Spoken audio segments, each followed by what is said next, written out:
Howdy, I'm Grey Pilgrim. I don't know if I've done a video on this one or not. Recently I picked it up. It's a, oh God, I forget the name of the company. Oh yeah, it's a Rock Island Armory Colt Commander clone. And it's a beauty.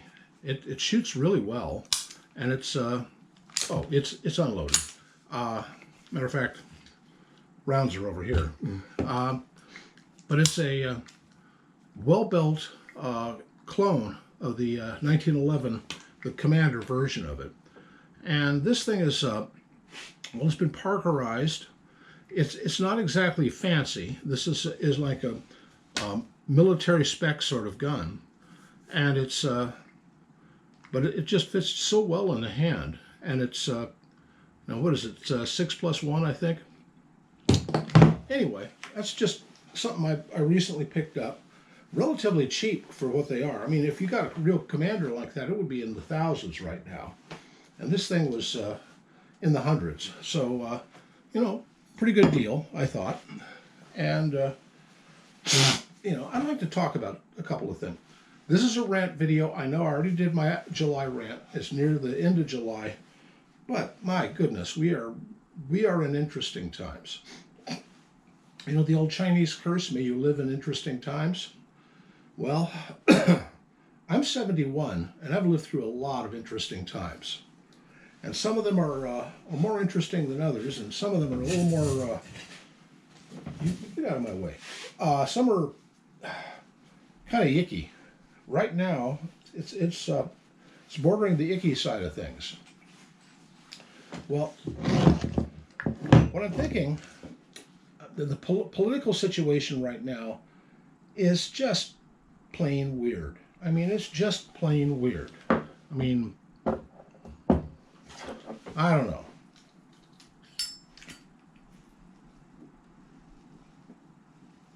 Vietnam era Zippo here. Anyway, I'm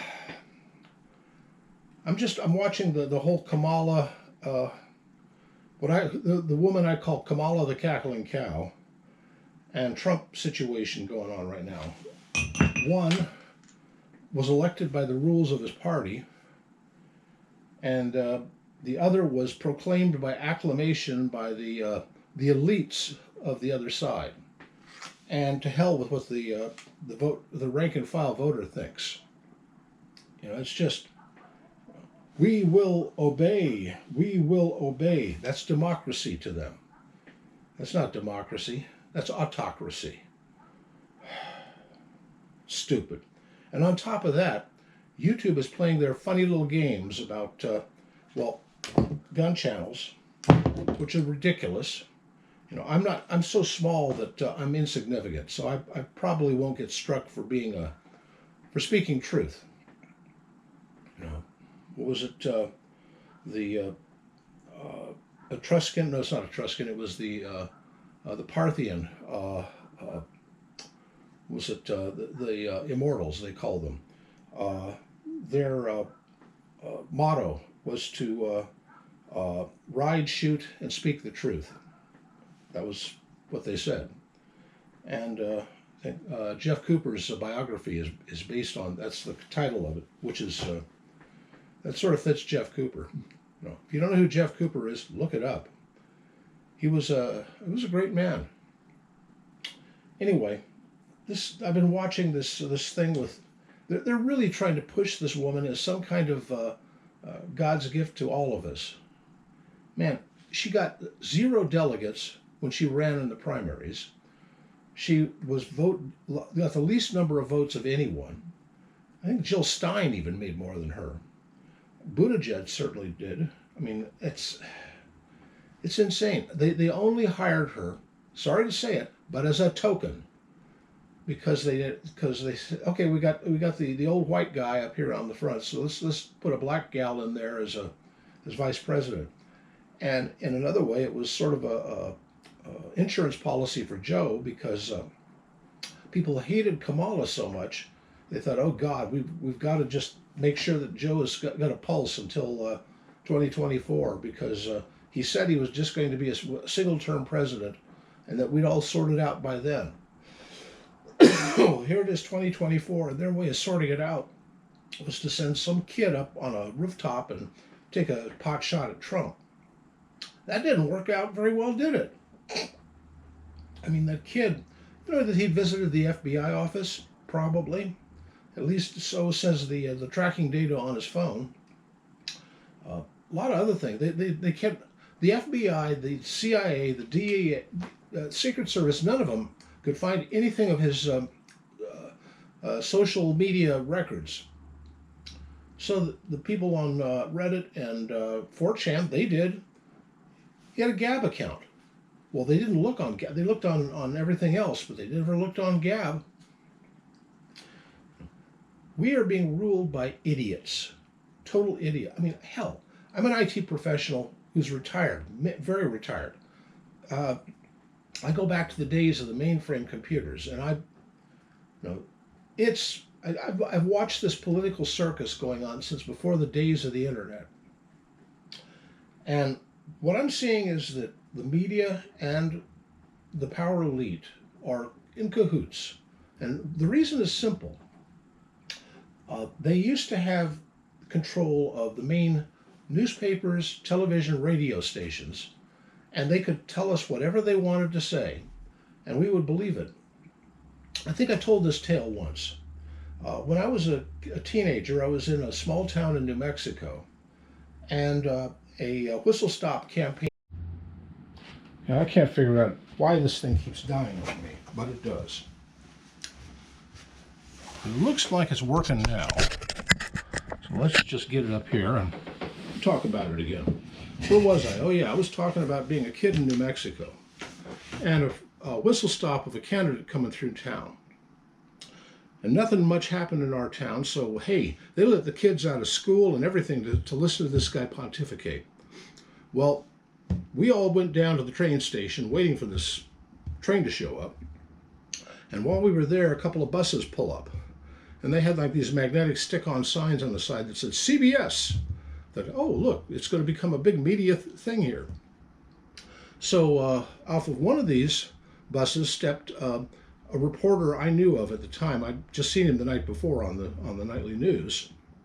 And all of his support personnel. I mean, he had a script guy, he had a sound guy, they had a makeup lady, they had all of this stuff, and they were primming and prepping him. Off the other bus stepped a whole bunch of poorly dressed, disreputable looking people, and they had signs and stuff, and they got off the bus and walked over, not in where the town people were, but in another area near the town people, near the train station. And then the cameras all set up and pointed towards them. Not towards us, towards them. Well, off of the second bus also stepped these guys in chef hats and the white uniforms, and they set up a table with a tablecloth and started setting out cold cuts and the like. Well, being a teenager, what interested me? Food. Girls and food. That was what I didn't know squat about politics. But I happened to be standing really near that reporter guy. And when the guy shows up, when the train shows up, and the candidate came out, this is 1968, and the candidate you probably never heard of because you're too young. Was named George Wallace. Dad hated him, I remember that. But I thought, well, what the hell? This is the only guy who's showing up in town. I'll listen to what he has to say. Well, anyway, he stepped out on the rear platform thingy on that train, where you could step out and say, my fellow Americans, all that stuff. Well, the minute he started speaking, the crowd had showed up, started screaming epithets, cuss words, obscenities at him, shaking their signs and making a hell of a lot of noise, and you couldn't hear a word. And he said something, well, come on, guys, let me speak. And they just got louder and louder, and he went, whatever. And he went back into the train, and then the train pulled out. And we were all standing there going, what in the hell's going on here? Well, after the train pulled out, the reporter got his notes and started talking about the ready-made riot for hire. Well, no, the almost riot that happened when this this evil candidate came into town. But the interesting part about it was he started out, "This is CBS News," and then "This is CBS News," and "This is CBS News." It was like somber and brisk and happy, and it's like I got to record a piece for each of our network affiliates around the country. So I heard him describe this whole thing, and it was not what I just witnessed. It was something made up.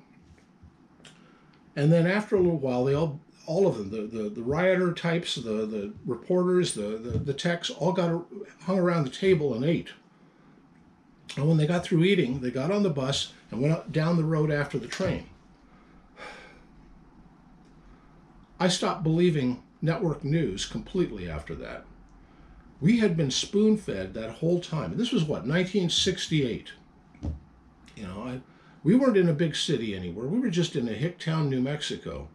And here they were using us as a backdrop for lies.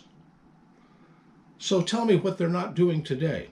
Well, NBC is now the king of lies. CNN used to be, but NBC, I don't think anything that they ever say means any kind of truth at all. Oh, well. I don't know what's going to happen, because I figure what's going to well, actually, I have a good idea. Trump will run a fair, honest campaign. He'll probably gather the most votes, and probably right on the edge of the number of electoral votes he needs. Then the left will start stuffing the ballot boxes, doing whatever they do to cheat. And surprise, middle of the night, again, Kamala wins, because she's the hip new Gen X star, bovine scatology to that. This whole thing is a made-up farce. And I thought we lived in a democratic republic. No. The Democrats are just as dishonest as they were in the Civil War, and they never got any better. Today, politics sucks. No, I prep for the balloon goes up. Well, no, now I'm prepping for the fact that my dollar is about to collapse. Fortunately, I've got a lot of canned goods, dry goods, and other consumables that I have stashed away.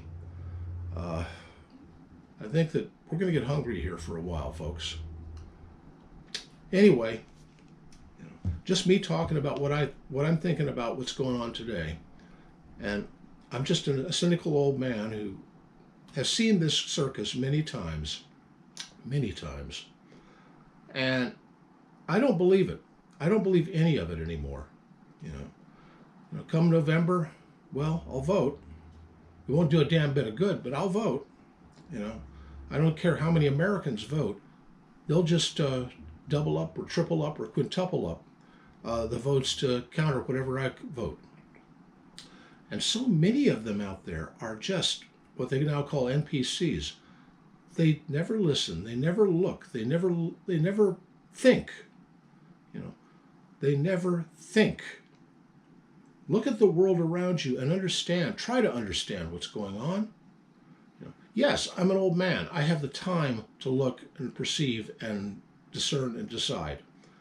But I don't care if it is time for the mortgage and you got to take the kids down to the soccer practice and and there's that big fondue thing that the wife wants you to, whatever.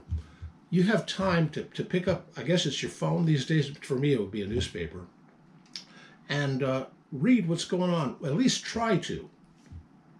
These days, you can go to online forums. Don't go to alphabet soup agencies or on the media, because they'll just lie to you. I don't care which side it is. Fox is as big a liar as NBC, just with a different twist. They all lie. Anyway, it's my 2 cents. Happy trails.